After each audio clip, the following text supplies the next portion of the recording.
Friends, आइए हम लोग पढ़ते हैं। लास्ट टॉपिक हम लोग का टैगोर का शांति निकेतन है ना। यहाँ पर पढ़ते हैं क्या है टैगोर का शांति निकेतन। आप में से बहुत सारे दोस्तों को शांति निकेतन के बारे में सुना होगा।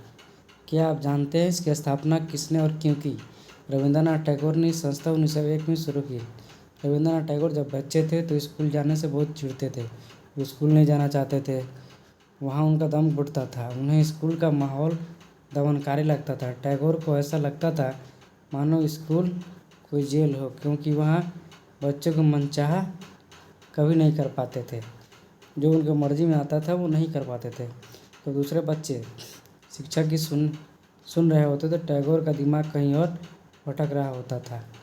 ठीक है, आइए देख शांति निकेतन के संकोच 1930 के दशक में आसपास के माहौल को देख सकते हैं। ये देखते हैं। कलकत्ता के अपने स्कूल जीवन के अनुभवों ने शिक्षा के बारे में टैगोर के विचारों को काफ़ी प्रभावित किया। जब वे बड़े हुए तो उन्होंने एक ऐसा स्कूल खोलने के बारे में सोचा जहाँ बच्चे खुश रह सकें, है ना, जहाँ मुक्त और रचनाशील हो, है ना, वहाँ वे अपने विचारों और आकांक्षाओं को समझ सके।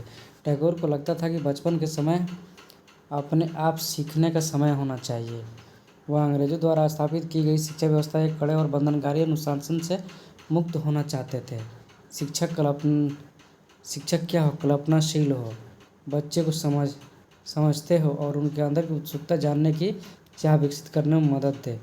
टैगोर के मुताबिक वर्तमान स्कूल के बच्चे की रचनाशीलता चकित होने कि उसके स्वाभाविक गुणों को मार देते हैं। टैगोर का मानना था कि सृजनात्मक शिक्षा को केवल प्राकृतिक परिवेश में ही प्रोत्साहित किया जा सकता है।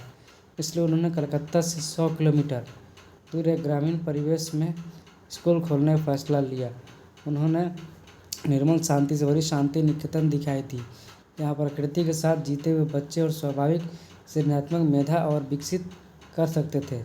बहुत सारे मामलों में टैगोर और महात्मा गांधी शिक्षा के बारे में कमोबेश एक जैसी राय रखते थे, लेकिन दोनों के बीच ये भी फर्क था। गांधी जी पश्चिमी सभ्यता और मशीनों की प्रौद्योगिकी की उपासना के कट्टर आलोचक थे। टैगोर आधुनिक पश्चिम सभ्यता और भारतीय प्रौद्योगिकी की श्रेष्ठ तत्वों के सम्मिश्रण चाहते थे। उन्होंने शांति निकेतन में कला, संगीत और नृत्य के साथ साथ विज्ञान और प्रौद्योगिकी की शिक्षा पर भी जोर दिया। इस प्रकार बहुत सारे लोग इस बारे में सोचने लगे कि एक राष्ट्रीय शिक्षा प्रणाली की रूपरेखा क्या होनी चाहिए। कुछ लोग अंग्रेजों द्वारा स्थापित की गई व्यवस्था में परिवर्तन चाहते थे। उनका मानना था कि इस व्यवस्था को इस तरह फैलाया जाए कि इसमें ज़्यादा से ज़्यादा लोगों को पढ़ने का मौका मिल सके। इसके विपरीत बहुत सारे लोगों ऐसे भी थे जो एक वैकल्पिक व्यवस्था चाहते थे, ताकि लोगों को सच्चे अर्थों में राष्ट्रीय संस्कृति की शिक्षा दी जा सके। कौन तय करे कि सच्चे अर्थों में राष्ट्रीय क्या होती है? इस राष्ट्रीय शिक्षा की बहुत स्वतंत्रता के बाद भी जारी रही।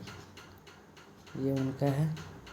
इसी के साथ हम लोगों का ये टॉपिक कंप्लीट होता है। आप लोगों को वीडियो अच्छा लगे तो लाइक और सब्सक्राइब कमेंट कीजिए। इसी के साथ हम लोगों का ये चैप्टर ख़त्म हो गया। Chapter 6 class 8 history NCERT complete हो गया। थैंक यू सो मच देखने के लिए। तब चलिए, बाय, लव यू टू।